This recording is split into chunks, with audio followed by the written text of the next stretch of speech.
All right, everybody. This is Dynasty Mirror Search for Huru. We are back again. I have the good brother Oshay Duke Jackson on with us again. And today we're going to be discussing, or this afternoon, this evening, how Negroes will compromise their dignity just to swirl or just to chase snow bunnies. Same thing with females, too. We're including the women in this one as well. Okay. All right. Let me give you an example, Oshay. So, do you watch football at all, like college football? A little bit? Not this year, but yeah, I have watched it historically, yes. Okay. Are you familiar with Saquon Barkley? I think his name the is running back from Penn State? Yes. I heard about him, but I haven't, really. I know he got taken like in an NFL draft or something like that. He went high. Now, is he good? Yeah, he's good. Okay. Yeah, he's good. Now, are you familiar with the texts that were dug up in regards to his that his girlfriend had put out there on Twitter? I'm sorry, heard about that. The tweets. No, what happened? Okay. Oh, she was saying like the N-word, something like that. Yeah. So I'm gonna read some of them, and okay. This is gonna tie in, and I'm gonna get on the female swirlers as well. I ain't saying she's a gold digger, but this is lyrics. But I'm gonna read all of them though. And then the people in the chat room, I want to get your feedback, and Oshay, give me your feedback as well. Okay. All right. So I ain't saying she's a gold digger, but she ain't messing with no broke niggas, which is a rap verse. Okay. All right. So that one, okay, whatever. Then she says, I thoroughly enjoy calling my mom nigga. All right. Okay. All right. Then let's go to the next page. She says, okay, this is the hashtag. Replace a Disney movie with nigga. She says the cheetah nigga. And then she replies back, all that cash, she ain't messing with no broke niggas. All right, then let's go to the next one. All right. Then she says something about anaconda niggas. And then she replies back, shit, you're right. It's cheetah girls. And then she has hashtag the cheetah niggas. Now, this is my thing, Oshay. Again, I used to run in these circles a little bit. And you will see white women using the N-word freely and black men sitting there and just not even worried about it, or just watching it and just watching this going down and ignoring it. How do you feel about that? Like literally, after the football games, frat parties, whatever, black men chasing snow bunnies. Snow bunnies are in a circle using the N-word and giggling, and black men just sitting there just acting like it didn't happen. Like what are your thoughts on that? Man, okay. I was in Krakow, Poland, like last Halloween. No. Yo, it was last Halloween, and some chick was like, "Yo, my nigga," and I just looked at the bitch like, and she was like, she thought I was gonna be just like, "Oh, what's up?" There are a lot of black dudes that are like that, man. Well, that's what I'm saying. Yeah, there are a lot of black dudes that are like that. If it comes to getting some ass, or let's just be honest, man. For a lot of these dudes, a lot of these athletes, she's not a bad looking chick. Blonde hair. That's a chick also. Like I would think a white man would want. So it's not just a good looking chick that like niggas would want. Right. It's a good looking chick that white dudes want. Right. So a lot of dudes are like, man, I've arrived, and some guys don't really feel offended at all. They don't have no loyalty to to our race or anything. They think like, well, our race ain't helped me ever do shit. So, well, this chick right here, she's fucking and sucking on me every night. So everybody else says nigga, so it's not a problem. But it really is a problem because it shows people that you have no self-respect at all. Right.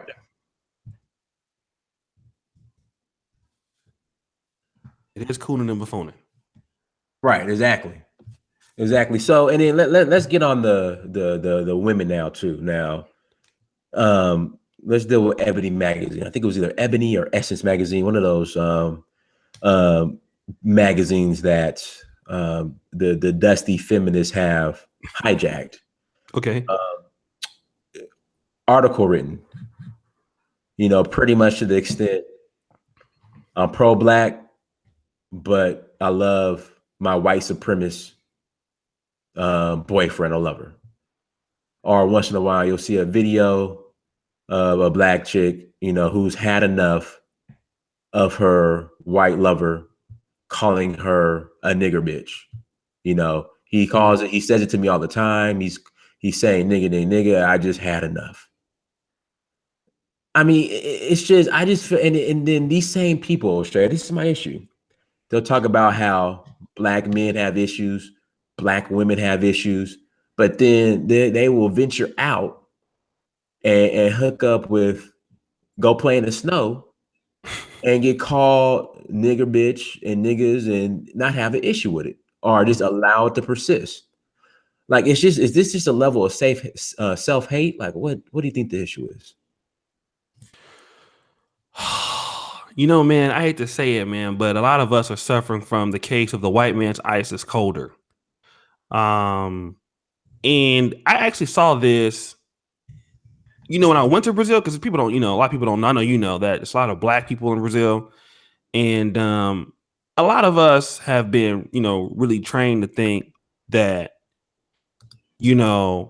as long as I can kind of integrate into white society, it doesn't really matter what they call me, what they say. Like I said, I know dudes personally who, if they're dealing with a white client, they'll be willing to lick their, almost the ass crack clean. Yes, sir. No, sir. Just until today.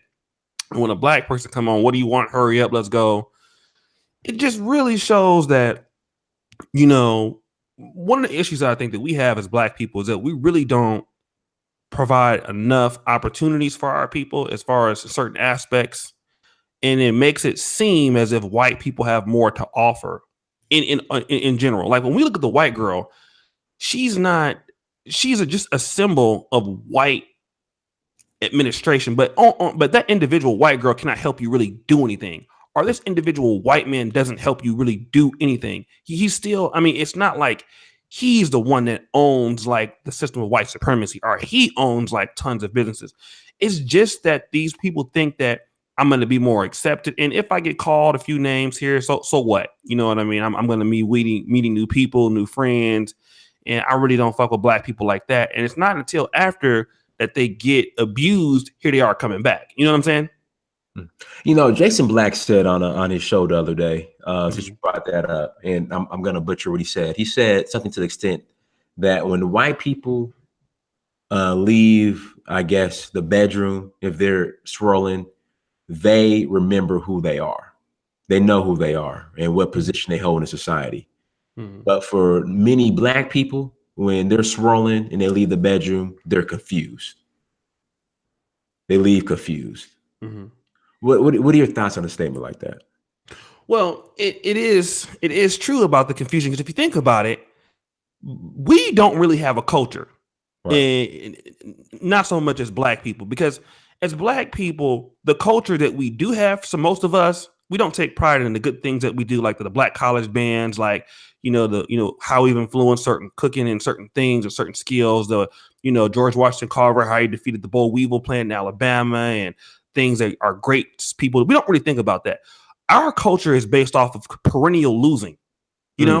White people, even though they've had their issues and stuff like that, their society is based off of necessarily, really high achievement. If you look at the United States is based off of high achievement, always trying to do things, stuff like that.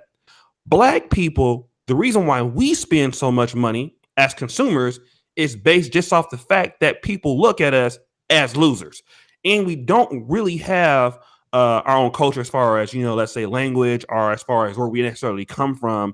So the only place that we really know for many of us is we just belong here in America, and our culture here in America is being slaves and being losers. Mm-hmm. So we are confused because, number one, we don't want to be, quote unquote, the stereotypical loser nigga, but at the same time, we want to integrate into white society, and we want to be, as far as using the correct diction, as far as using the correct English, the white man or white woman, for the most part, they always know. And I'll tell you a story that Nellie Fuller told. He said there were a group of black businessmen on the elevator, and a white woman got on the elevator, and she was wearing like some a really weird dress, something like that. Right. And the black guys were laughing at her.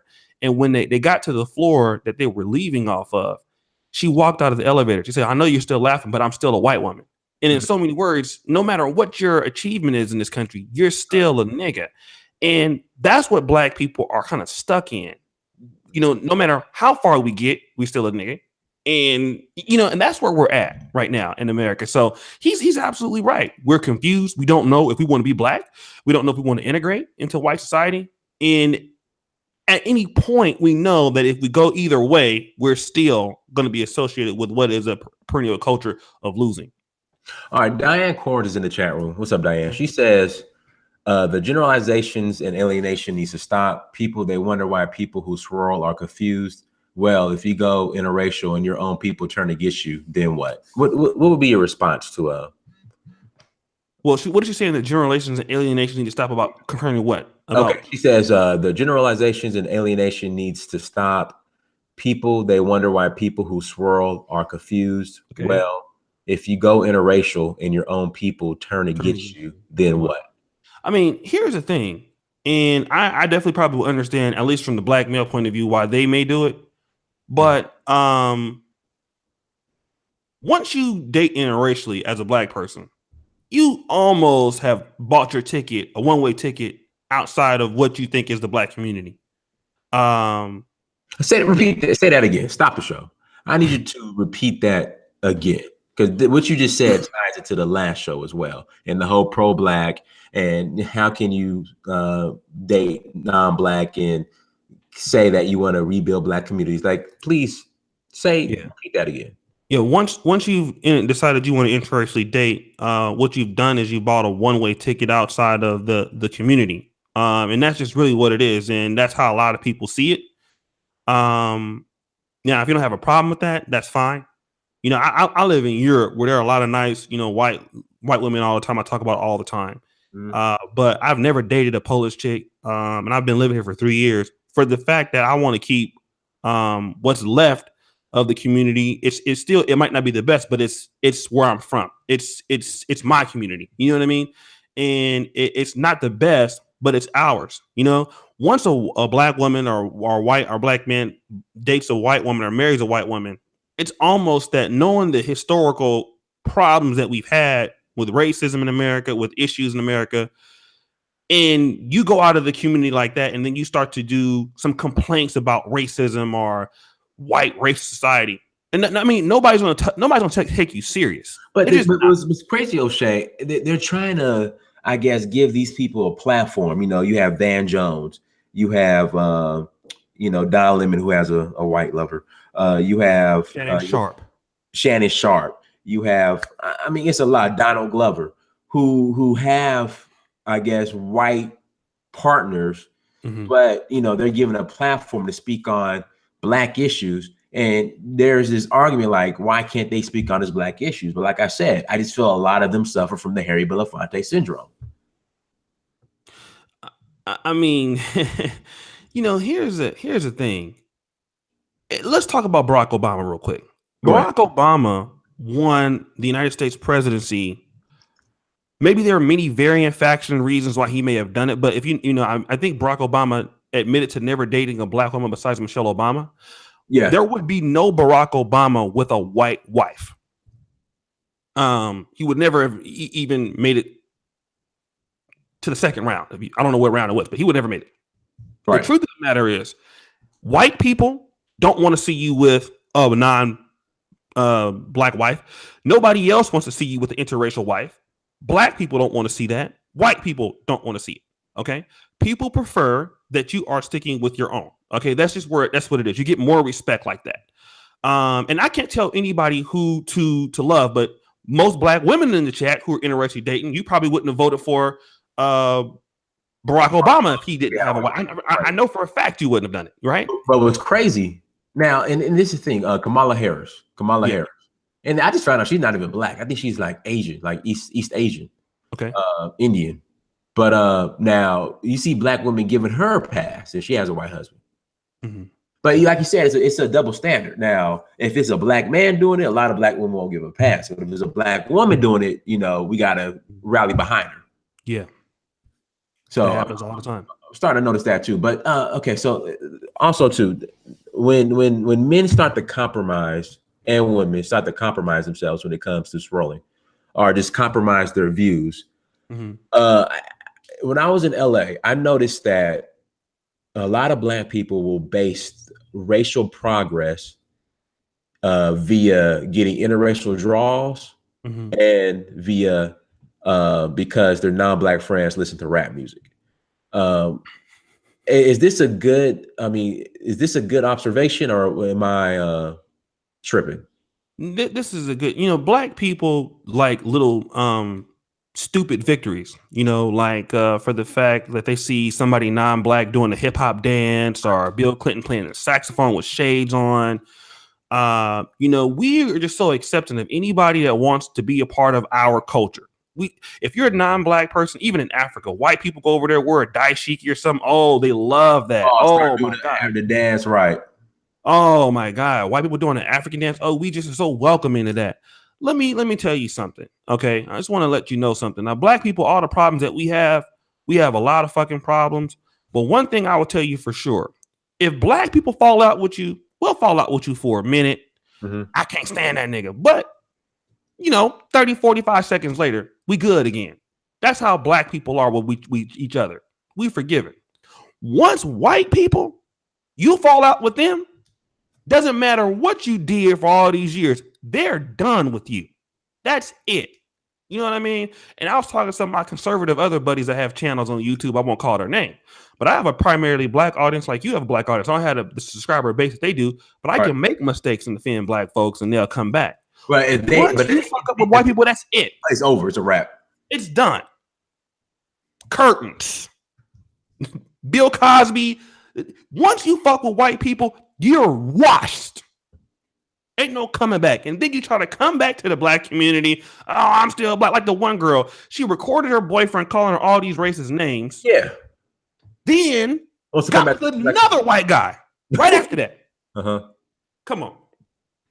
So, I mean, Oshay, let me. So, and again, I call this the Harry Belafonte syndrome because, again, Harry Belafonte allegedly, this is what Eartha Kitt said that. In fact, let me read it real quick. So Eartha Kitt was asked, why did she marry a white man? She was married to a guy named Bill McDonald in 1960. Why didn't you marry a Black man? And she said that Harry Belafonte replied she replied that it's because the white girls had them. The men I wanted to be with, Sidney Poitier, Harry Belafonte, dated predominantly white women. I'm talking about the 50s.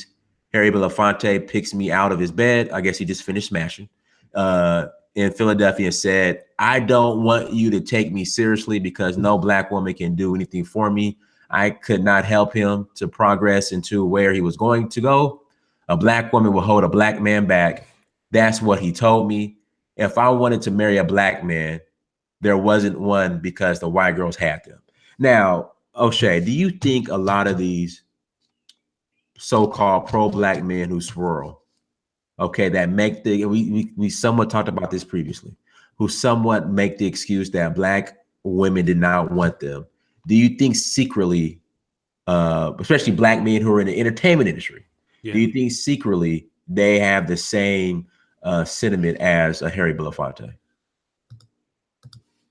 I would say even more so because, okay, in our last conversation, we were talking about maybe normal guys or, middle-class guys that were saying the same thing. Guy like Harry Belafonte have absolutely no excuse. There's absolutely no Black woman he couldn't have. Again, I know I do understand the time period where, maybe they felt that some doors would open or something like that. But that's absolutely, some guys like Harry Belafonte, I don't even know how anybody could really take the nigga serious. Right. I mean, I'm serious. I mean, I know he did some nice things for Black folks, stuff like that, but you cannot be pro-Black, man. And if you tell a Black woman that, I don't know if she's telling the truth, but how can you say you really care? I mean, to me, to be pro-Black means this. You care about, number one, the phenotype that you have and preserving what that is. Okay. If you're a Black person and you like being Black, that means you like what you look like. You know what I mean? I like my West African features, my big ass nose, my dark skin. I love that. I love that about me. I want my kids to have those same features. So if you would want to pass that on, once you start saying I want mulatto children, well then you're already creating the same problem that you're talking about in white supremacy. So a lot of these guys are just, they donate to black causes because they want somewhere, because they know that if they fuck up with white folks, they have somewhere else to go. And that's what I think Harry Belafonte's strategies was. He wants to be a tweener and in between both sides. You know what I'm saying? He wants to be in white America and black America, try to buy himself into black America because he knows he can do that. Now, guys, can we please get the likes up? We have 156 people watching and only 41 likes. Can we please get the likes up? Get them up, nigga. Get them up. Norette in the chat room says, is it possible these black men have a complex, feeling as if conquering the white master's wife? Now, let me say this. So when I was in Senegal, there was a sister who had I guess a husband or boyfriend from, Switzerland or somewhere like that. I don't know. Sure. And my brother Amadou, he said, and this goes for black men too, African men too, but this is an African woman. He says African women find white man, think she found heaven. So do you think it's necessarily a lot of black men feel like they are conquering the master's wife, or do you think they made it in life when they have a white wife? I think it's I don't know about the first thing, but I do think that black men, if they get a white woman, they feel like they get more respect. I don't know about really African Americans as much as Africans. I know like Africans really think they really feel more high than like even like for example, the conversation that we're having right now, can you be pro-black with a white wife? African Americans 90% of the time will tell you fuck no. You ask the same question to an African, 90% will say yes. Mm-hmm. Their mindset and idea is, well, if I get with a white person, I'm still African. Which is to me total bullshit. But anyway, that's another story. But what I think is that when African American men date white women, I think the higher that they go up, if they get like attractive women like Kobe's wife, stuff like that, it's almost to say I am arrived. I'm on the same level as you. Tiger Woods, I'm on the same level as you. I think that's what most black men are trying to say, not necessarily as I've conquered the master's wife, but I'm just I can do what you can do. I have your best chick, doing me every night. I even have a white woman that you can't get. I think it's more like a Jack Johnson type of thing, more so than I'm conquering master's wife or anything like that. So Kanye West, who's definitely on that narcotic. He's on that narcotic. He's on that narcotic. Okay. That's another. They definitely on that shit. Yes. Yeah. So he said that in his narcotic, on all his narcotic babbling glory, he said that he was upset that I guess people had called his mixed daughter, black, and that I guess he doesn't want her to be referred to as black. Now, this is kind of shifting gears a little bit here. Okay. This whole the products of interracial dating, as far as kids, should we continue to consider them or call them black, or should they just be colored like everywhere else, all over the planet? Because America is the only place where you're considered, if you're mixed, but black and white, you're considered the one drop rule, where you're considered black. Is that adequate? Should we change that, or just keep it like it is? It's a tough question, right? Because if you look at African Americans in general, not to cut you off again, Oshay, but this is what I know. Like Meghan Markle, yeah. I don't, black women. There's a lot of black women who are riding behind Meghan Markle because she's about to marry the white prince. Okay, but she doesn't even consider herself black. She called herself mixed. So I just think I don't understand how some mixed people call themselves mixed, and then some want to call themselves black. Like, should we just consider them mixed? Period. Well, here's the thing. What would you call somebody like? I mean, it's so complex. Like somebody like Beyonce, is not too far from Meghan Markle, but she has a you know, like you have some people who look somewhat like that and say like I have what's this one lady's name? She's she made that video and then she got exposed for like I don't know dating a white guy herself. She hangs out with Cynthia G. Her name is the Ashley. No. What's this lady's name? She's from Chicago. I think China Fox. China Fox. Okay. Yeah, she looks like she could be like she says she has 2 black parents, but she says I'm black. I mean, it's obvious if you look at, you know, like her, if she was to go to any other country, she would definitely be, you know, considered mixed.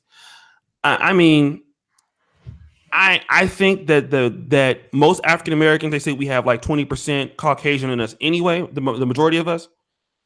Shout out to my man Sub-Zero 360. Sub-Zero, I just called you. I called you back too. Go ahead. But I think that shout out to H Hustler, brother. Good to see you, brother, over here. I think that yes, they should be in their own class, and over some type of skin type of test or whatever. I think it's actually better because then you wouldn't have the issues if, you know, one of them, because if Megan, you said she's black, and then if she wins a beauty contest with your daughter or gets a Cynthia G is here. Oh, she's there. Okay, yeah. Cynthia, you want in? That cool, Oshay? Yeah. Hold on, no problem. Yeah, bring on. What up, Young Jay? Cynthia G, you want me to send you a link? Or she can ask you in the chat. Or ask in the chat, or if you want to come in. Yeah, it doesn't matter. But go ahead.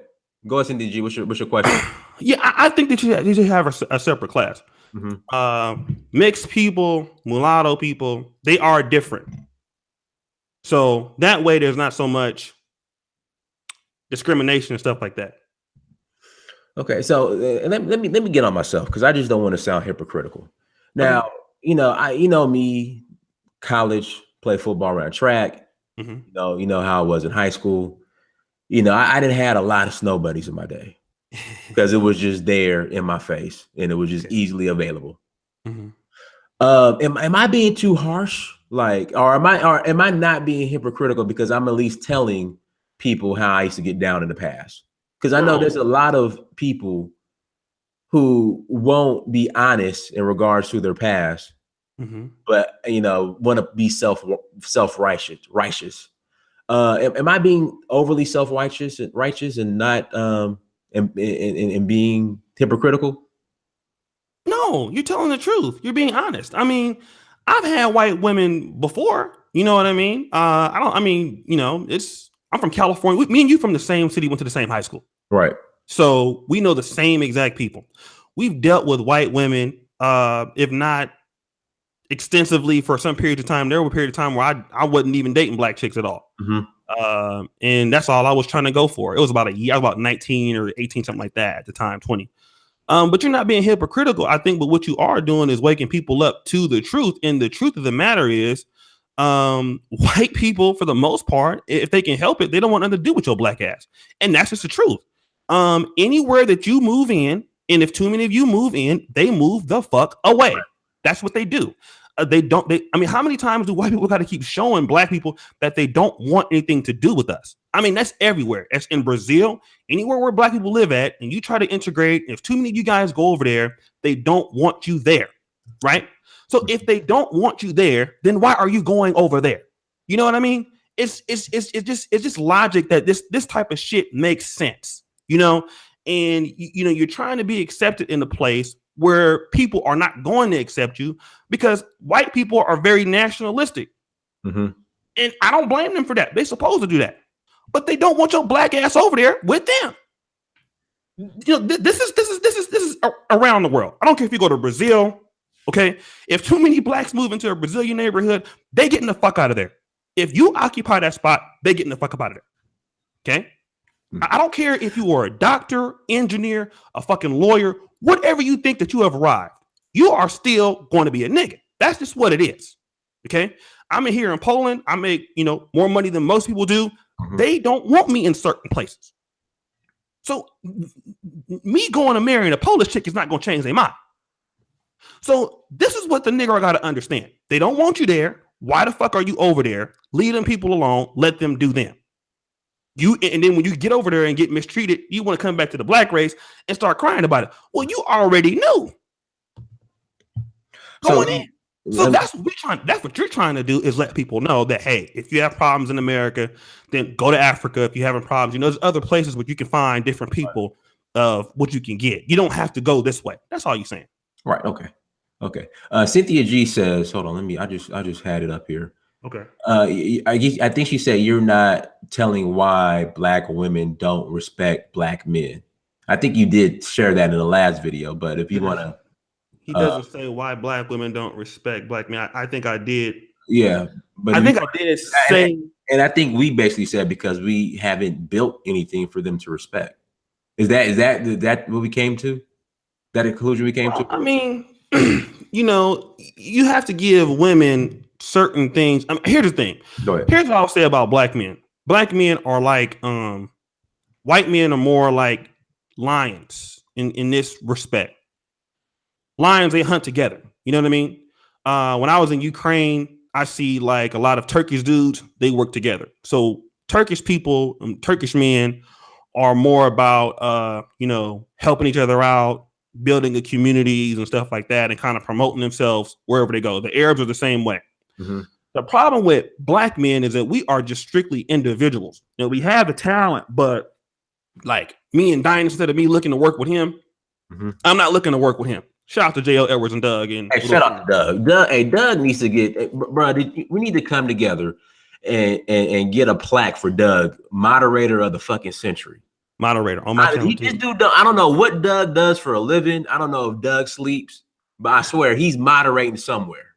Yeah, Doug is like Jesus, man. Black Jesus. Doug is Black Jesus. We need Doug needs a moderator of the century plaque. But go ahead. I'm about to see one from Negromanosphere.com. But so that's why I'm saying like black men are individuals, and we operate as such. We don't really operate with the network of, okay, we need to build communities. We did have that kind of thought process back in that time, and we don't now. So when a groups of women, and if they see Asian guys, they see white guys, there's a big difference in the way that white men network and work together and the way that Black men do it. Black men don't do it with each other. So if you don't have the concept of me working with the brother and stuff like that, you cannot build homes, or you cannot build communities. You cannot do things. So you have all these individual Black men doing great things, but you don't see a community based about it like you see others. And so when Black women look at the white man, they look at the white man not off him as an individual, but what the white man represents as a whole. You understand what I'm saying? When an Asian man comes to Africa, they don't look at him necessarily as an individual, but he represents the connections. Because when you go to Africa, and we've both been there, right? And you see the Chinese there, they're never there by themselves. Correct. You know what I'm saying? Like when me and you travel, we're going by ourselves. Right. We might be the only African-American motherfuckers over there. Right. When the Chinese come, like if you're at Addis Ababa airport, and they like 20 of them, they got like Chinese passports, and they're there setting up shop. They're import, export, and they're doing a bunch of shit. We don't do stuff like that. So therefore, it's hard for us as a group of men to not look at the collective when we do have the money. And that's one thing I think, the women don't respect about us. And that's something that we definitely got to work on, because white men, that's what they represent. That's what, like, for example, I know I'm being long with it. In Citrus Heights, there is a Ukrainian credit union. Now, Ukrainians are not well represented in Sacramento, but they have a credit union. How many credit unions do we have in Sacramento as Black people? None.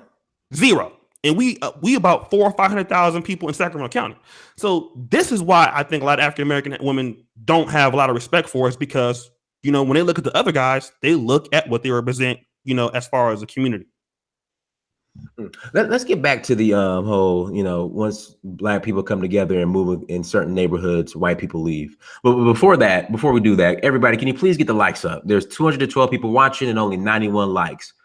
Please get the likes up. That's all I ask for. If you're not super chatting, just like and share. That's all I ask for.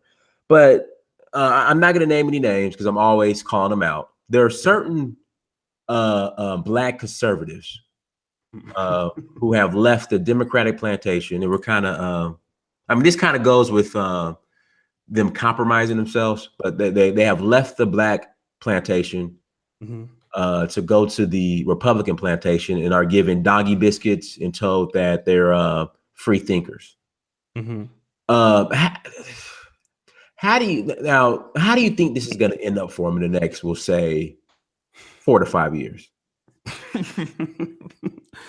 You're not gonna name any names, huh? I'm not gonna. Okay. I mean, I might, but I don't want. Just No. We don't have to do that. Okay. Okay. Here's another thing that I gotta, talk about us in terms of okay, when we have guys like certain YouTubers or certain people that you want to deem sellouts, and they go from the Democratic plantation to the Republican plantation. First of all, we got to understand the Democrats have set black people. Their policies continuously set black people back. They increase police in black neighborhoods. They increase prisons. They are the poison that the black community needs to gets rid of. Okay. Right. The thing is that when you have these black conservatives who are somehow fed up with black people, they're maybe outside of the norm. They're not necessarily cool. And they have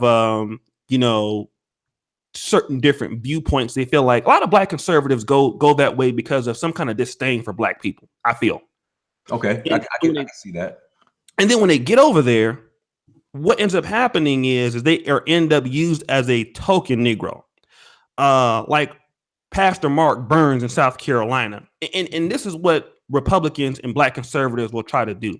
If you have a Negro who is talking about the violence in black communities extensively, he's talking a lot about black on black crime, and you offer this guy opportunity to be on maybe like say Fox News, something like that. Right. Then he looks at this as an opportunity that the white man is giving me something that the black people never gave me. They never gave me shit. Doggy biscuits.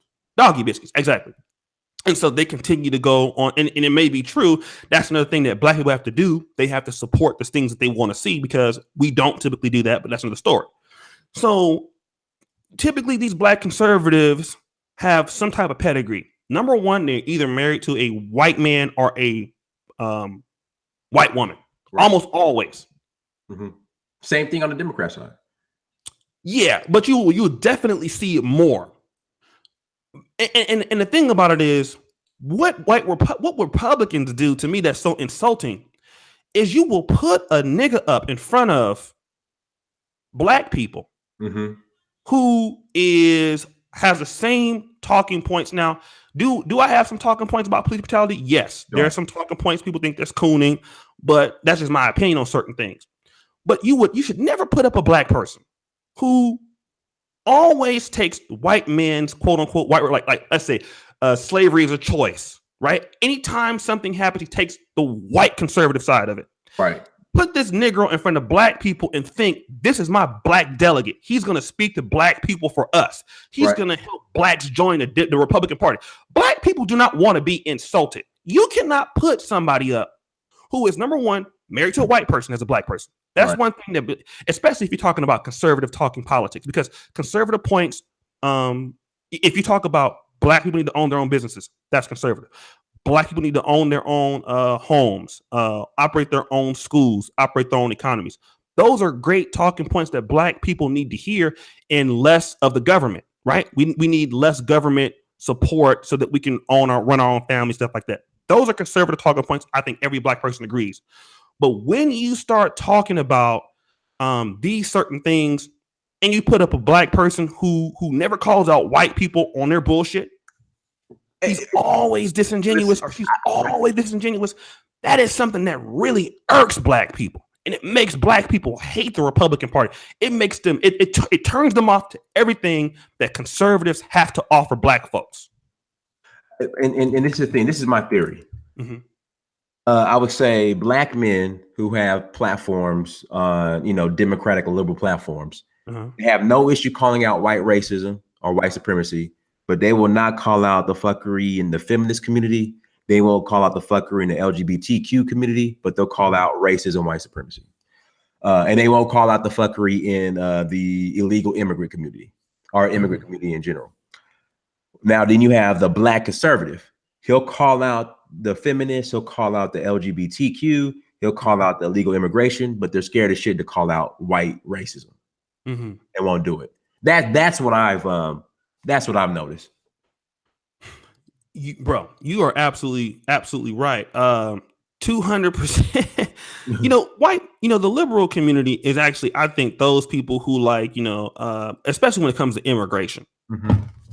We gotta talk about that, man. I know this is a No, O'Shea, we can talk whatever you want. Pan-African channel. I don't want to offend anybody who's African. You got whatever you want. But I'm thinking as African Americans, why do you ever support immigration? I don't understand it. I don't get it. And that's no offense to any person that's from African immigrant. I mean, I love Africa, been there. I'm somewhat Pan-African, but I'm pro African American. And I just can't understand when I see these black people in America that are so for immigration from these other places, when these people who come into the communities that look just like you and they push you out. Like, for example, let's look at Harvard University. Right. Harvard University, the blacks that they take, they are Nigerian immigrants, Jamaican immigrants, Caribbean immigrants. And then, you see some of the, and not to cause any division, but, there is somewhat of a division between blacks in America. And black people are always coming to the aid of the LGBT community. They definitely come to the aid of immigrants, specifically those that are black. And can you go get help from them when you need it, though? Like, seriously, can you go to any, to Ghana and get educated and go to any of their universities? Or, I mean, that's what I'm saying. And the things about those things, all of black people got to start being selfish in America. Right, exactly. That's something we got to start. Repeat that again, O'Shea. We got fact. That's a whole separate show. Let me write that down. That's a whole separate show. But go ahead. Black people got to start being fucking selfish in America. That's just what it is. It's nothing about hating Africans, because the thing about it's nothing about hating Africans, but the fact of the matter is, I can see if we were able to immigrate and get citizenship and stuff like that in other places, it doesn't work that way. And it's not even about just Africans. It's about anybody. Right. Because we don't have a home. Just don't just go in on Africans. It's everybody. It's the whole thing. I was just making a point, because what you see is a lot of times when it comes to immigration, it's easier because I went to Howard University for some time. Howard University will take on blacks and give them scholarships. We have historically done that for other groups of people. And the things that African Americans don't understand is whenever you don't guard yourself and you don't have anywhere else to go, you can't necessarily go there without, taking your money and research stuff like that too. So, black people got to start being selfish. And what the liberal blacks do is take up for the rights of, the LGBT community. Everybody else but us. Yeah. They had a civil rights struggle just like you had a civil rights struggle. Nigga, what? Are you serious? You know what I mean? And this is what keeps us back. Now, I'll be honest, the conservative message is the message that we need to hear. For sure. Right. But you can't put it up there by a nigga who's always denouncing everything like racism doesn't exist anymore. Right. Stuff. Come on, man. Let's be honest. Right. Like Tariq Nasheed said, hold your own nuts. But to be honest with you, Usher, I think a lot of this, especially on the black liberal side, the reason why they're so, I guess, socially ambiguous, if I said that right, like I said, I went to the University of Georgia and I barely graduated, so you got to forgive me if I'm butchering words. I barely. I graduated though. I made it, right. Barely.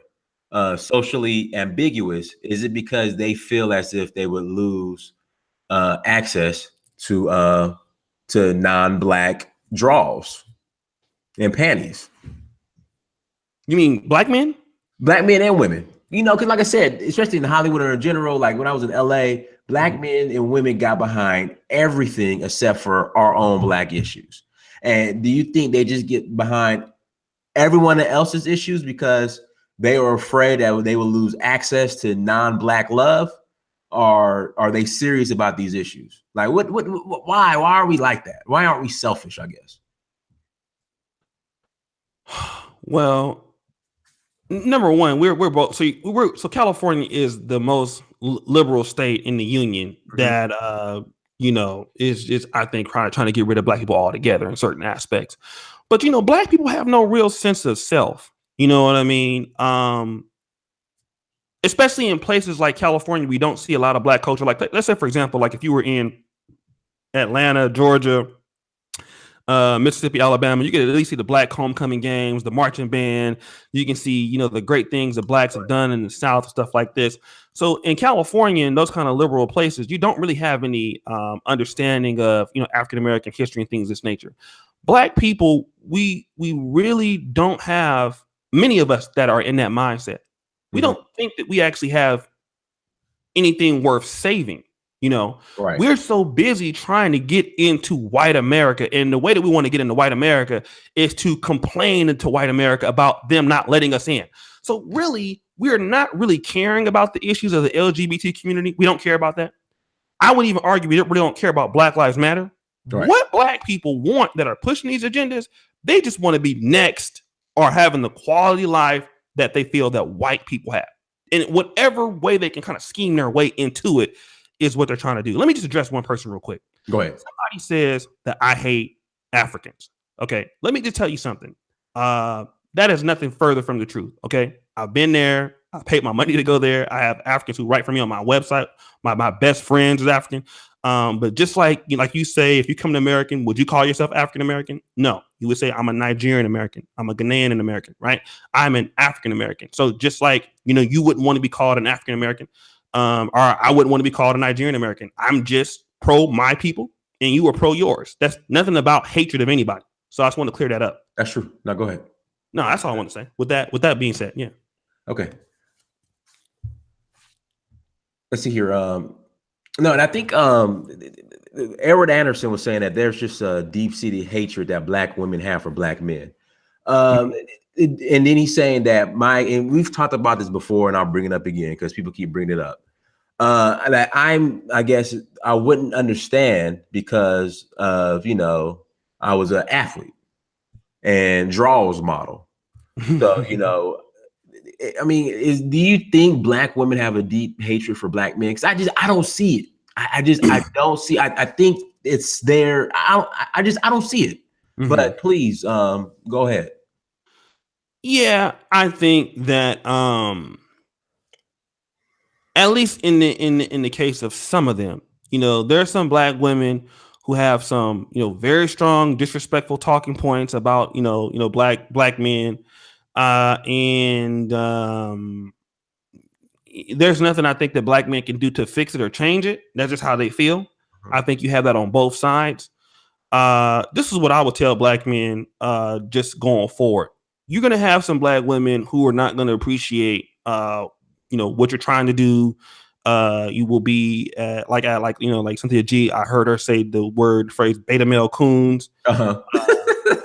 That's just gonna be how some black women are gonna look at you, and that's totally fine. You got the same thing with white people. Some white people not gonna like you for whatever reasons, and because they can point to whatever points are. What I would tell black men is this: focus on what you can do. I think many of us as black people, we're so always worried about how somebody feels, and I think as black men, you're going to have some black women that might not want to see you work with other brothers or might not want to see you take back your communities. And that, that's natural. But focus on what you can do. And there are going to be plenty of women out there that'll be willing to do what you're trying to do. I don't think that it requires us to go back and forth with them on the object or debate them about that. I mean, because you can't change their mind. So if you can't change their mind, it's not even worth talking to them about it. Just let them have their say because you can't change it, right? I used to kind of go back and forth with that too. Like, oh, she doesn't ring, let me do a response video. I mean, I think that's foolish. Mm-hmm. You can't change what they got to say. You're not going to change how they feel. Okay. You can come to with statistics and debates and stuff like that. It's not going to work. What black men can do is just focus on what they can do to improve themselves. And women will be attracted to black men who are trying to do something. I think there are a lot of women out there who are looking for that. And that's all you can do.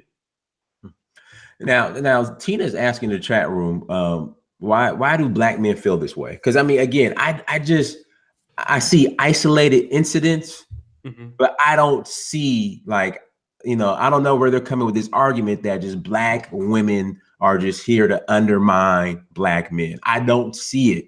I think it's exaggerated. I think it's false. Now, I might see in Hollywood, you might see some of it, especially when dusty black feminists work with white feminists to undermine black men in Hollywood.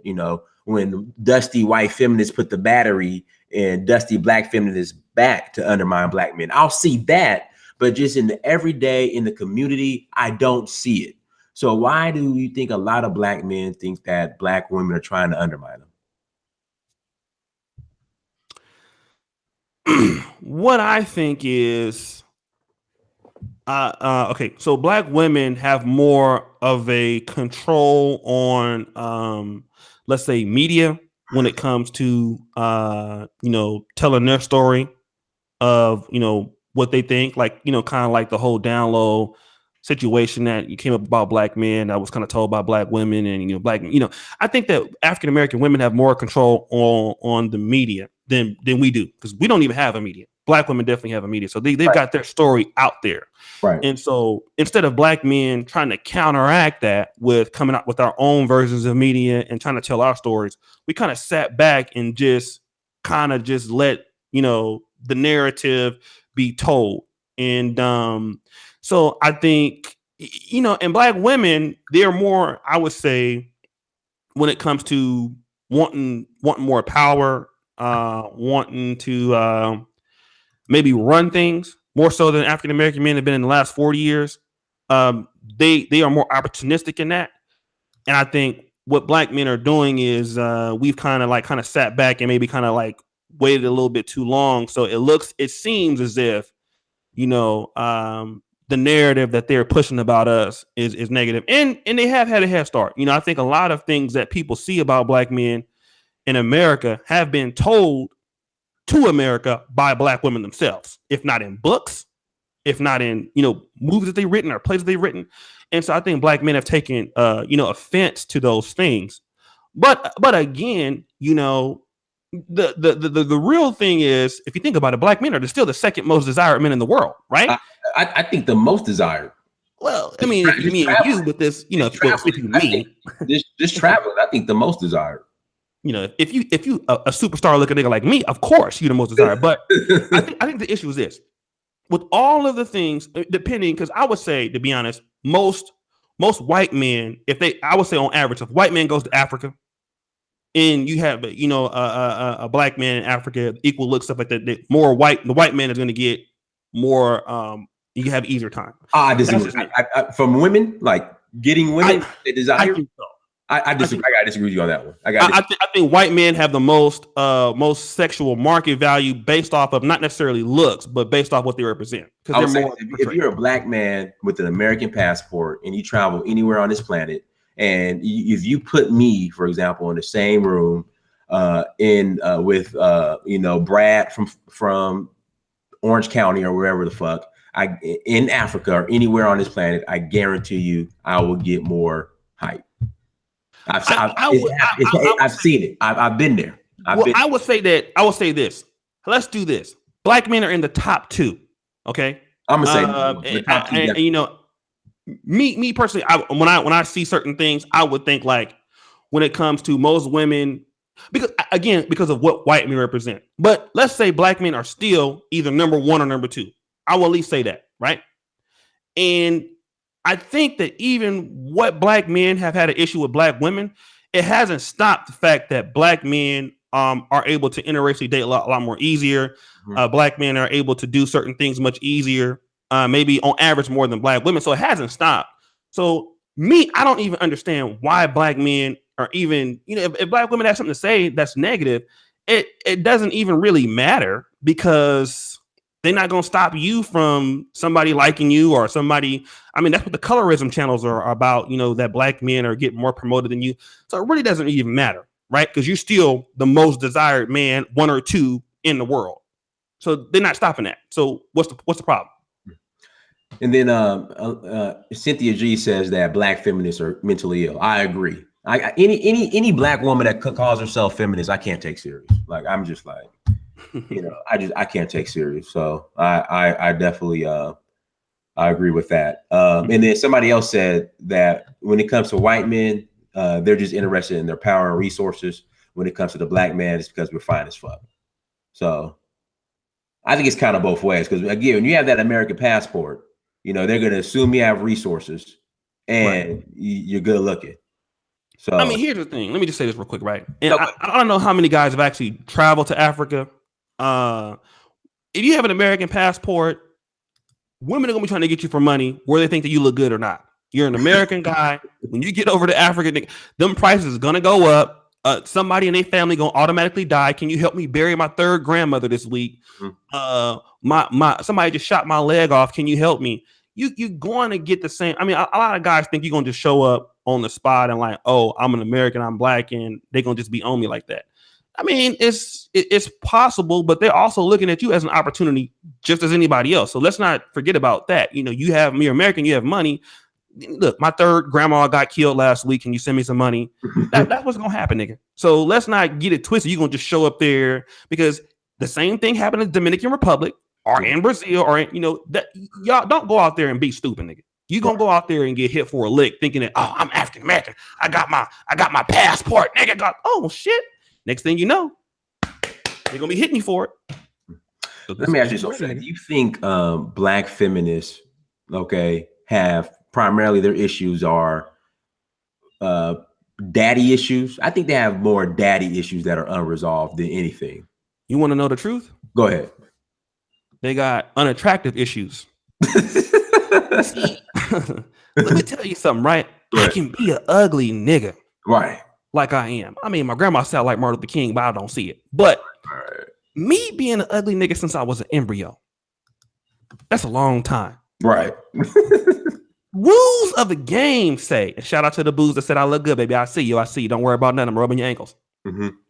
If I don't get too fat, and put some lotion on my elbows, right, and save my money up, nigga, I'm in the game.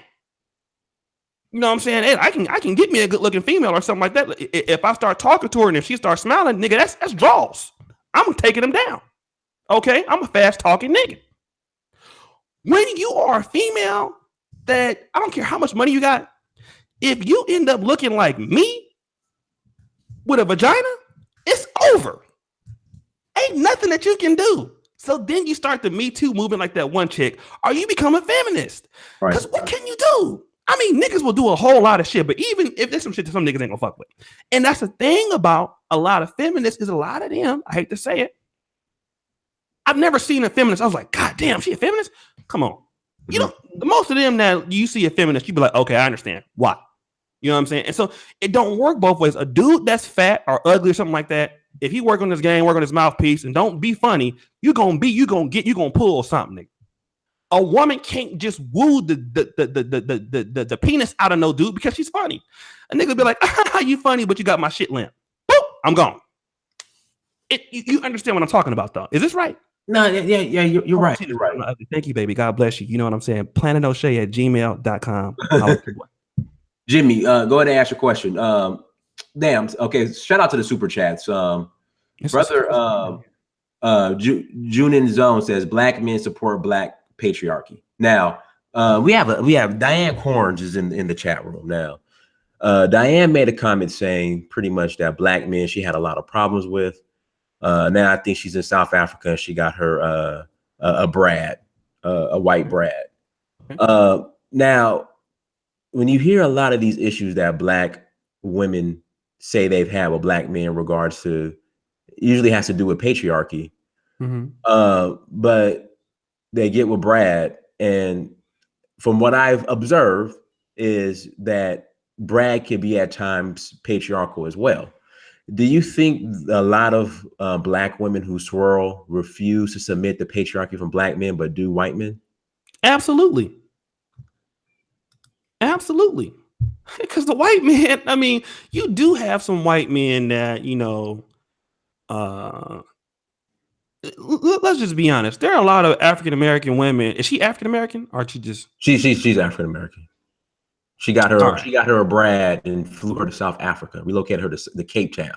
Well, I know you got money, you're doing that. I mean, the thing about it is this: a lot of our women are not used to seeing a lot of us brothers who have been formally educated or entrepreneurial minded, and because guys like us are not. If it not for YouTube, we wouldn't run into each other. Like, I mean, you understand what I'm saying? A lot of black women don't think that black men can really do shit outside of fucking running the football, or rapping, or something like that for the most part. Now, if they come across it, it's a different experience because they're not used to it. I think black people in general are used to being programmed that these type of skills are more for white folks. white people should be doctors, white people should be engineers, even though if somebody says that, we know that's not true, but we're not really around it. I don't think that we see it a whole lot in our communities.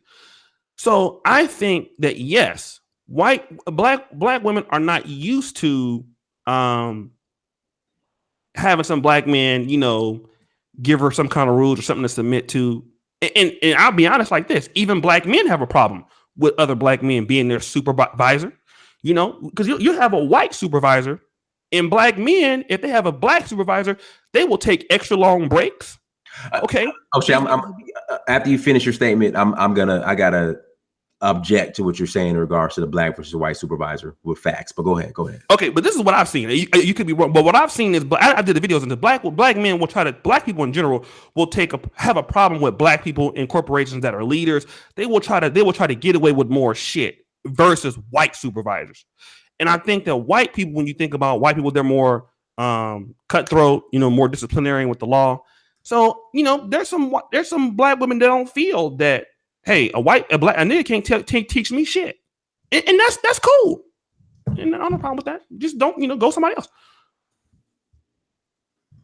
All right. So this has been my experience of corporate America with black management versus white management. Okay. I feel as if that black management, they're more on pins and needles than white management, which in like the field I'm in could get on my damn nerves. Okay. So I noticed a lot of that.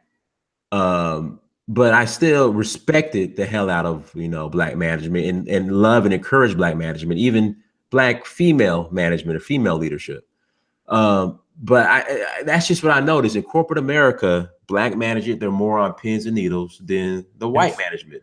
Why do you think that's the case? Well, they're more in pins and needles, right? But the thing about it is that the black employees don't care about them being more on pins and needles. They're looking for more of an opportunity. And we all know why there are more pins and needles, because they're easier to get rid of. They're easier for somebody to replace with a non-black person. Mm-hmm. But again, we have a hard time with black people respecting authority within our communities. We do, black American communities, I'm speaking of.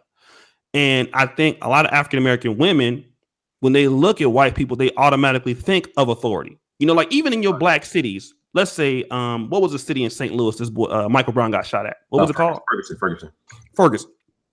Ferguson was like 70 or 80% black, but the police force was like 80-90% white. Right.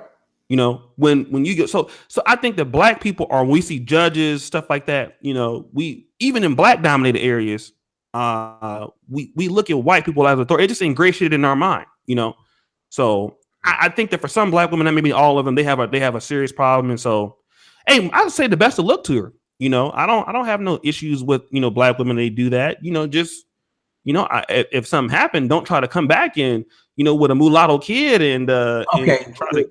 Okay. Which gets to, so there was an article and I sent it to you, maybe it was last year, about the black woman. She was Nigerian.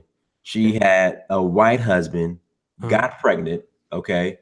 White husband left her. She went to Vegas and was upset that black men wouldn't dance with her or date her, and that the black men there were all over the non-black women. How should women like this be treated when they make statements like this? Because I went in on her. I remember that. And I don't think she was a bad looking chick either. She wasn't. She was cute. She was pretty cute. Yeah. But again, like I said, she, is upset at the black men for not wanting to holler at her, but she was married to a white guy and had a white husband. And and not only a white husband, in fact, I don't think they were married. And in fact, I want to say the white man made her a single mother and dip. I'm gonna say something that's gonna be controversial. Now say it. I'm gonna say this: a lot of women think that black men are just gonna take whatever they put out. Right. And that means if you go out and have a baby by little one-legged Earl, ashy elbow Ernest, Brad the white dude, you know what I mean? What a lot of women think is, oh well, I know I had a baby by a guy that didn't work out. it's cool. If all else fails, these niggas will take it. Right. And see, this is where we have a problem. And then women don't have a problem rejecting men. Like, I'll be like, hey, what's up, baby? Oshay, your breath stink. You got multicolored lips, nigga. You eat your big ass nose. It's cool when they say no. The problem is when you say no to them. You know what I mean? And now here you are. People got to understand. Black men who are upwardly mobile are in the middle class, because most black men, I think, are more so in the middle class than they are in poverty. Right. So that means that black men want the best bang for their buck. We all know coochie ain't free. Right. But if you go out there and have a baby by anybody, little one-leg Earl, White Willie, or Caucasian Chauncey, whatever his name is, and you want to come back to the black man and think he's gonna take care of it, right, and you're gonna get mad, what do you think that we are? You wouldn't do that with the white man. You wouldn't have a baby with a black. You wouldn't have a black baby and then go to a white club and say these white men don't want me, because you already know what the fuck it is. Mm-hmm. But because you have a white baby and stuff like that, these niggas don't want me. Well, why you wasn't there in the first place with the brothers? That's what I'm saying. And black men are deciding not to take that shit no more. Absolutely. I remember back in the day it was you ain't a real man if you ain't willing to raise another man's kids. Albert Roper. Thank you. Is Al Roper? Oh, no, that's Roker. Okay, my bad. No, it's Roper. Roper. I was thinking about Al Roker, the guy on TV. Oh, no, that ain't Al Roker. Nah. Albert Roker, man. My brother. Light skin and lost a bunch of weight. What you did. So let's kind of build on this. I guess black people, who left the community to Swirl. Something happens and they want to come back and they want you to want the black community to support them. Now, the most famous case of this was OJ Simpson. I'm not black, I'm OJ. How should people like OJ in 2018 be treated? Or just in general, or like the girl who, good questions today, dog. You getting your we gotta really go in, because Okay, because usually I'm doing the interview questions and okay. So, but I'll tell you what though. Here's the thing. I remember my freshman year at Christian Brothers. I think you were still in 8th grade. Yeah. My freshman year at Christian Brothers is when OJ Simpson got off. Right. For what I can remember, black people wanted. Not that we cared about OJ Simpson, but I think black people, man, we was rooting for Johnny fucking Cochran. Okay. I was kind of rooting for OJ, but see, that was when I was in the 8th grade, so I wasn't really, like I just saw OJ, I wasn't really that conscious, so I just was like, I want OJ to win. Well, we all wanted to win, but I think what was more impressive was that because OJ didn't testify, so. It was Johnny Cochran, and they had the whole dream team. We just wanted to see a Negro get off we didn't even care if he did it or not. We just wanted him to get off. Mm-hmm, right. The thing about it is, O.J. Simpson had left the black community a long time ago. I know he divorced his first wife; she was black and all that stuff like this. I think that when you make that. You buy that one-way ticket out of the community, man. And like I said, black people, what community? Well, the community you can't come back to when you buy that one-way ticket. I think how black people should do him is, not really respond to him. And, guys, let me do you a favor. Don't orange me. If you want to ask a question, brother, super chat your brother, Dynasty Amir. Respect the super chats, man. So if you want to ask a question, there's a way to do it. Okay. So I think that you, with respect to OJ, how should you treat him? You should act like he's not there.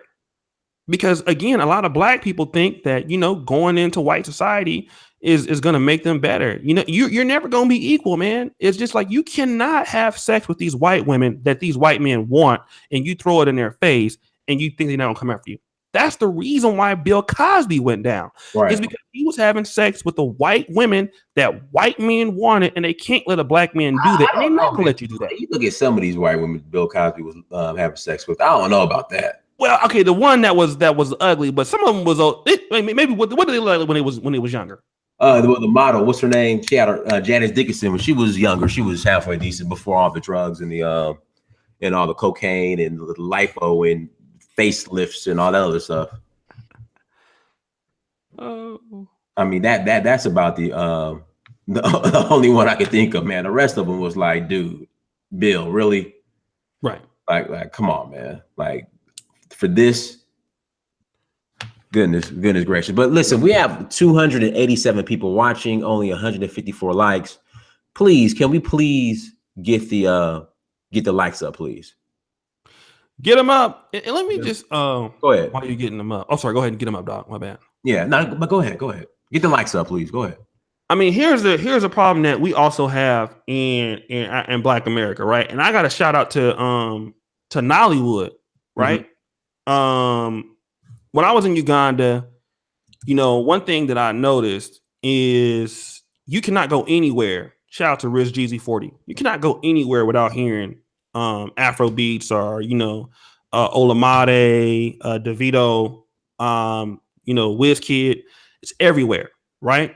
In Nigeria, without having, let's say, the same technical aspect of the film industry that, let's say, Black Americans did, they created like one of the top best movie markets in the world today in Nollywood. Right. They just built it where they were.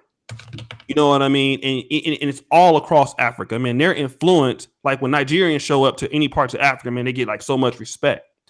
And the problem is now Nollywood is the second biggest export outside of oil in Nigeria, the entertainment industry. I say that to say this. The African Americans, with all of our spending power, and I got to shout out Edward Anderson to this because we haven't really formulated the economy, but we don't have exports in the African American community that we can build an economy to keep people to be loyal to us. We got to give reasons to Black people to be loyal to us other than the fact that they are Black. Okay. Right. That's the problem that we look at. When you look at the industries that Nigeria created for their entertainment to subsidize their oil, that's what's going to take them into the next 30, 40, 50 years. You know what I mean? Black people should have been doing the same thing in America that Nollywood is doing. And the issue is when you get money and you have an economy, you have people that are more sympathetic to your needs, to your things. So of course these coons that we call are going over to white people. Well, I mean, at the same time, what do we have for them? Now, I'm loyal to the race. Don't get me wrong. I have my, opinions that are different from yours otherwise. But hey, I've been living in Poland for 3 years and ain't slept with a white girl. Okay. So, but the thing I want to say to Black people is if you are not supporting a Black business, if you're not supporting anything that can help circulate money in the economy with your spending power, you cannot expect people to be loyal to you. You're going to get more coons. Okay. You're going to get more people talking against the Black community. And what Black people want is us to people to be loyal to us because we're Black. We have to start being able to feed people. You know what I mean? And that's the thing that we don't do. And that's why you get the people like the OJ Simpsons. You get people that go on the other side and they talk about Black on Black crime. We don't even have our own platforms. And I think one of the things we say is, oh, well, if we don't create our own platform, the white man will take it from us. And that's why we're not going to do it. Well, that's better that somebody takes it from you than you're not doing anything at all. And I think that Black people in America, the African American, we got to create our own platforms so that people will want to be loyal to our group. We can't just sit there and expect people to be loyal to us because they're Black. It doesn't make any sense, and that's the thing. Oh, I'm just Black. Well, you don't have an economy. You know what I mean? We got to really work on that to get more people to want to push our messages. Right. Right. And then so the response or the objection that you get as far as usually when it comes to asking swirlers why do they swirl, they say, well, it was love. It was out of love. You can't help who you love. But then sometimes I even get people on here who would tell you that it wasn't nothing. It wasn't about love. They had ulterior motives. And you saw a lot of that in regards to when you were in Africa, a lot of sisters swirling to get green cards. Saw the same thing for men. Okay. Do you think a lot of this swirling has to do with love or is it just ulterior motives? I'm gonna say this is gonna be controversial again. Go ahead. This is what I really think. I feel that when black people come across non-black people, be it white, be it Asian, wherever they are, but let's say primarily white, because we talk about swirling.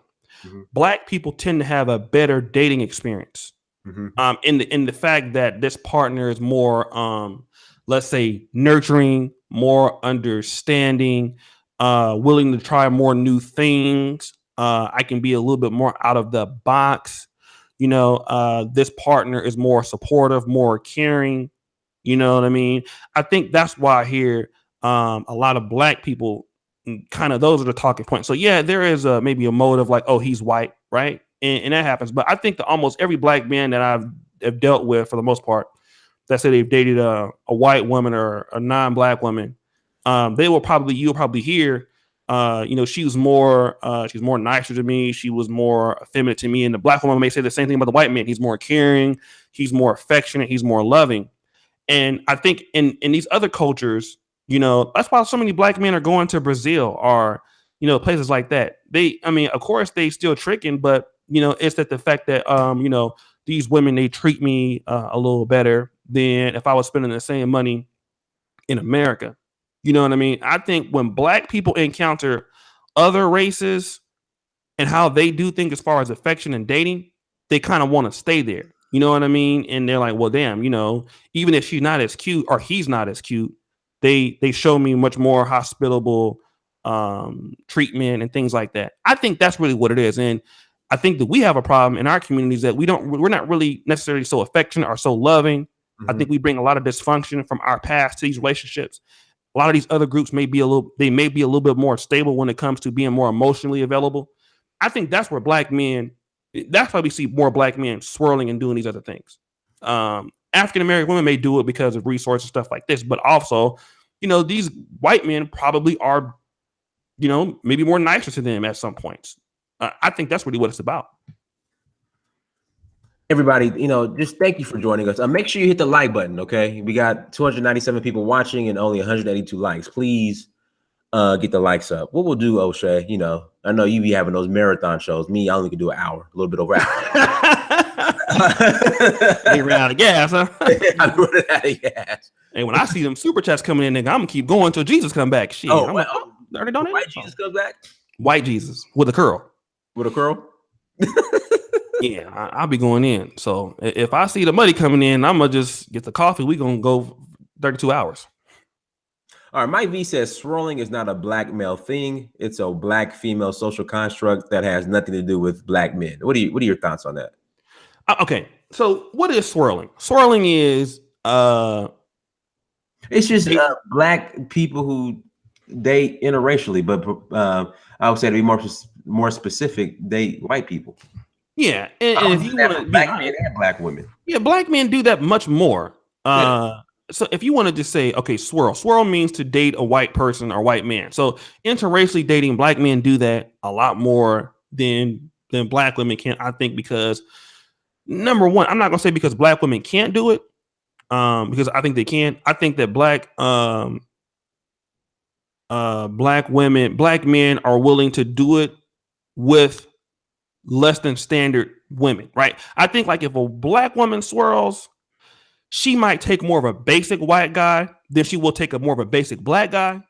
But when a black guy does it, I mean, going down, like I said, yeah, let's be honest, man. Yeah, on the red carpet there are 6, and then outside of the red carpet there are 4 or 5. Yeah, some of these dudes will hit -2s, bro. Like we don't really care, let's be honest. Like we'll swirl a lot because listen, man, we will take the worst women of other races in a heartbeat. And that's something that we do. We can't sit here and lie about it, man. Black men will fuck anything for the most part. A lot of them. You know what I mean? she breathing and she got a tattoo on her teeth. Oh, nigga, we taking it down. That's how it is. Thanks for the super chats. Let's see here. At search for Huru, that's not true. It's about what you do to get the white person that makes it swirling. Nah. I mean, I gotta disagree with that. Because a lot of my snow bunnies back in my snow bunny days came easy. I consider I was swirling. I wasn't in a relationship, but I was definitely swirling.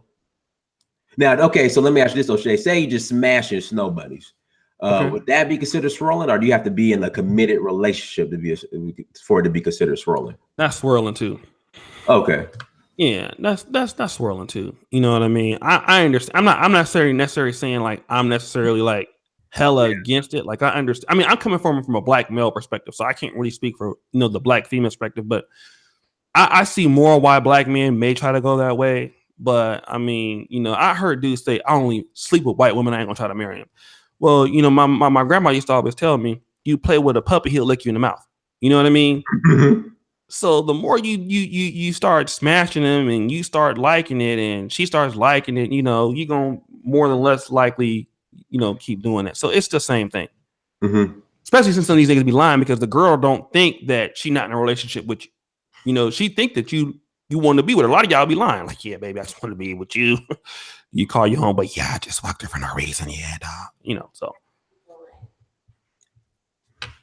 Yeah, but my son is starting to get you want to come say hello, Master? Okay, we'll go back over there. I'm gonna give me 5 minutes, okay? Okay, so you want to come over here? All right, you guys. Let me get back on daddy duty. O'Shea, shout out your channel, your page, so everybody. Make sure you guys go. Make sure you guys go and subscribe to O'Shea's page. Make sure you go and subscribe and all that good stuff.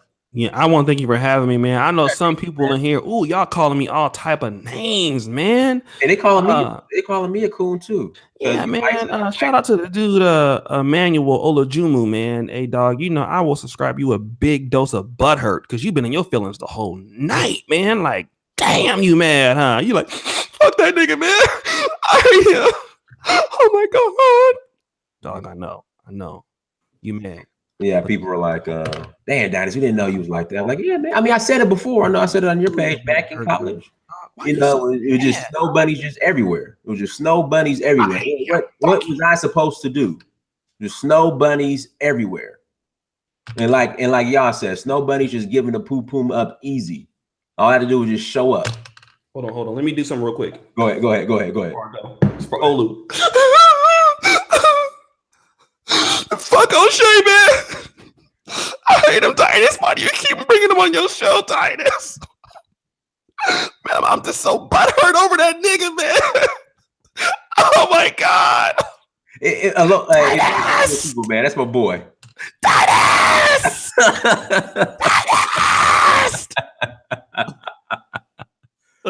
That was that. Hey, somebody said. Dog, I'm just messing with you, dog.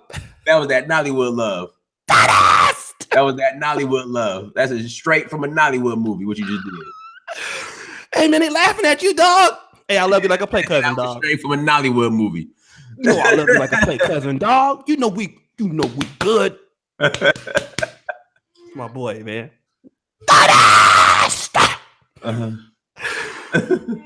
All right, man. Now I gotta mess my table up and shit. All right, man. Shout out to everybody. God, yeah, I got on my eyes and shit, man. Yeah, shout out to everybody. Shout out to Cynthia G, man. Is she still here? Because hold on. I got one thing to say, man. Cynthia, hey, listen. I know you don't really like me. I'm a beta male coon and everything, boo. But check this out. Like $8.52 in your super chat. The other day, and you didn't even shout me out. I'm like, I know historically we don't like one another. You know what I'm saying? But when you said, "Oh, my boy, Search for Huru is in the building," like I'm gonna do a show with him. I super chatted, yeah, that is my man, and you read it, but you didn't even shout me out. I'm like, damn, my money not good. Oh, come on, like, is that how you don't curb me like that? I know a nigga ugly, but whoa, you know what I'm saying? Like, I was trying to, drop a little. I mean, I ain't balling like you. You know what I'm saying? I ain't got no 1 million Patreons, but I just try to come through the motherfucker and drop some loot up in that thing, and you just read it like a nigga wasn't shit. I'm like, is that how we gonna do? Is that how you gonna do me? Damn, dust. All right, I'm out of here, man. Anything else you want to do, dog? Say, I know your son is in all that shit. No. It's just everybody. Thank you for everybody. Thank you. This is a great. I enjoyed this, O'Shea. This was a great hangout. This was a great hangout. I really enjoyed this, man. Everybody, thank you for stop it. Yeah, man, you gotta invite me over here, man, till I get called some cool. Whatever you want to, Mean, dog. But they need to respect you, O'Shea. You know, they need to respect you. That's all good, man. I mean, they, you know, some of the ladies think that I'm cute, so you know what I'm saying, man. Stop acting Hey, goofy. everybody that thinks O'Shea is cute, press 1, and then I want you guys to. It's gonna be like email. I don't see no ones though. Yeah, press 1. Then I want you guys to email O'Shea, and he will set up a free session to lotion your ankles. Yeah, free 99. Yeah, man, nobody pressing 1, 2. Who was 100 murders? Oh, Lynn, hey boo. Oh shit, I'm getting 0. Damn. Hey, come on, stop hating. Oh damn. Hey, boo, press 1. Oh shit. Oh damn. -1. Yes, my grandma said about me too. Yeah. All right, man. So thanks for having me on, Allie. Hey, Allie. I appreciate everybody for having me come on, man. For real. I appreciate you. Even the African people, man. Y'all know I'm still African. Somebody say, O'Shea, closed casket ugly. Yeah, but your mama though. God damn. Yeah.